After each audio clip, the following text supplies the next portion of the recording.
अजिंक्य महाराष्ट्र सहकारी गृहनिर्माण संस्थेच्या फ्लॅट क्रमांक 67 वरील SRA पुनर्विकास प्रकल्पाविरोधात करण्यात येणारे सर्व आरोप निराधार असून विरोधकांकडून जाणीवपूर्वक दिशाभूल करणारी माहिती पसरवली जात असल्याचा आरोप संस्थेचे सल्लागार अशोक वैती यांनी केला आहे।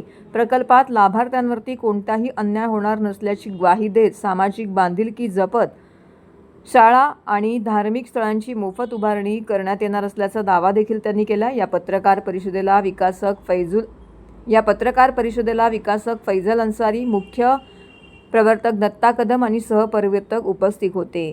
ठाण्याच्या लुईसवाडी काजूवाडी येथील अजिंक्य महाराष्ट्र सहकारी गृहनिर्माण संस्थेच्या फ्लॅट क्रमांक 67 मधील झोपडपट्टी पुनर्विकास प्रकल्पाबाबत सुरू असलेल्या विविध आरोप प्रत्यारोप आणि संभ्रमाच्या पार्श्वभूमीवरती काजूवाडी येथील आदिती डेव्हलपर्स कार्यालयामध्ये पत्रकार परिषद घेऊन संस्थेचे सल्लागार अशोक वैती यांनी वस्तुस्थिती स्पष्ट केली।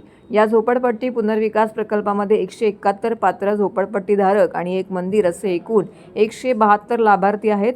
साऊथ फील्ड रियालिटी LLP या विकासकाची नियुक्ती प्रचलित सहकार कायदा आणि SRAच्या मार्गदर्शक तत्वांनुसार सर्व सहमतीने करण्यात आली आहे।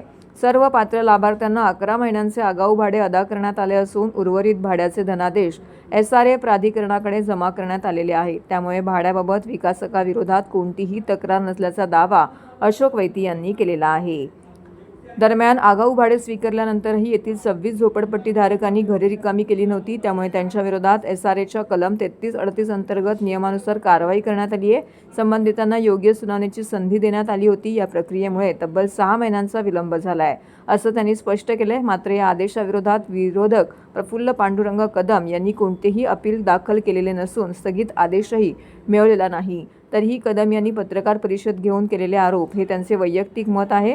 त्यांचा अजिंक्य महाराष्ट्र सहकारी गृहनिर्माण संस्थेशी कोणताही संबंध नसल्याचं स्पष्ट करून अशोक वैती यांनी धर्मवीर आनंद दिघे साहेब यांच्या आशीर्वादाने आणि आमचे मुख्यमंत्री एकनाथ शिंदे साहेब यांच्या मार्गदर्शनाखाली हा प्रकल्प यशस्वीपणे पूर्ण करण्याचा प्रयत्न करणार आहोत। या प्रकल्पावरती शिंदे साहेब स्वतः लक्ष ठेवणार आहेत। त्या ठिकाणी कुणावरही अन्याय होऊ देणार नाही अशी ग्वाही त्यांनी दिली आहे।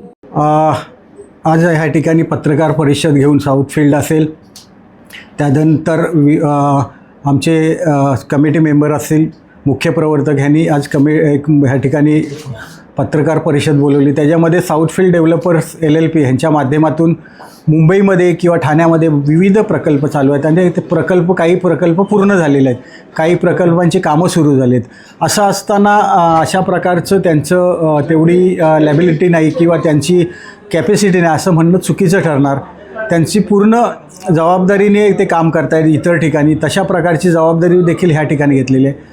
आम्ही देखील एखादं माणूस काम करणार आहे, त्याचं पोर्टफोलिओ असेल, त्यांची स्टॅबिलिटी असेल किंवा त्यांची कामाची कॅपॅसिटी आहे, हे सर्व गोष्ट तपासूनच आपण हे काम त्यांच्याकडे दिलेलं आहे त्या साऊथ फील्डमध्ये।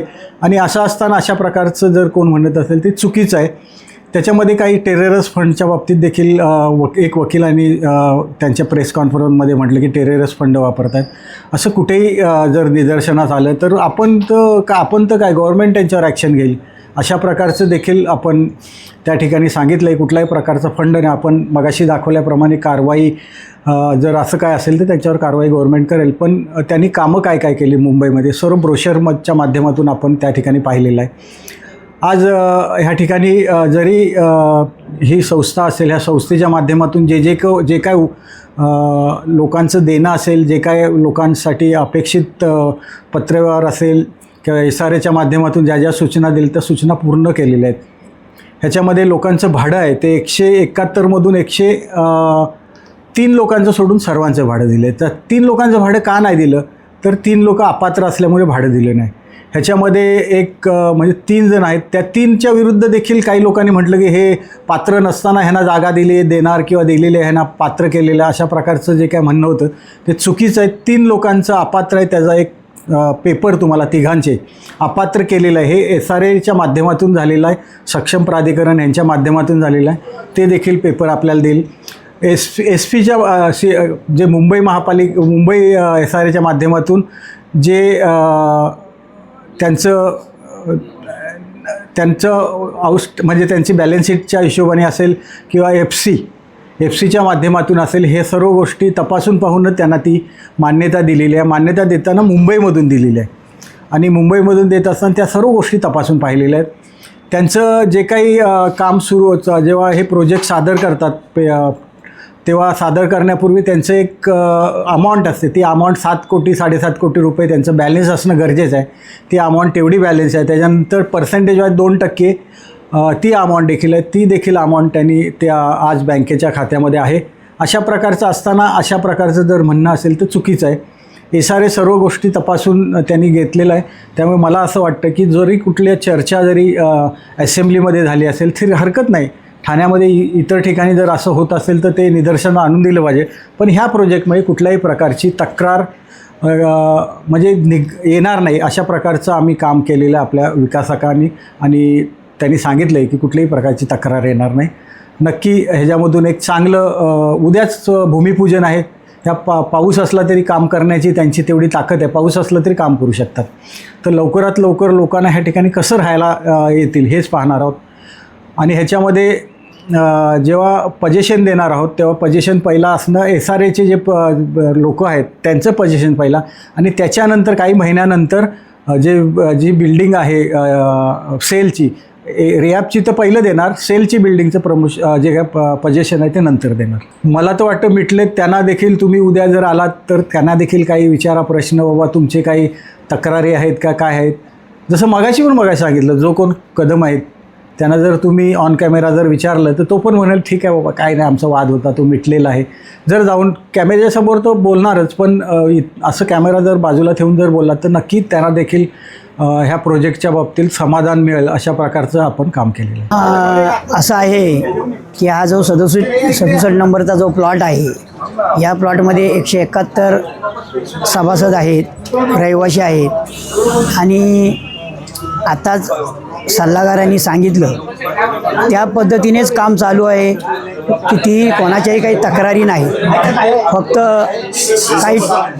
काही ठराविक मंडळींची थोडीफार तक्रार होती आणि त्याचं पण निरसन करण्याचा आम्ही प्रयत्न केलेला आहे आणि अजूनही 1-2 राहिलेले असतील तर त्यांचाही करू.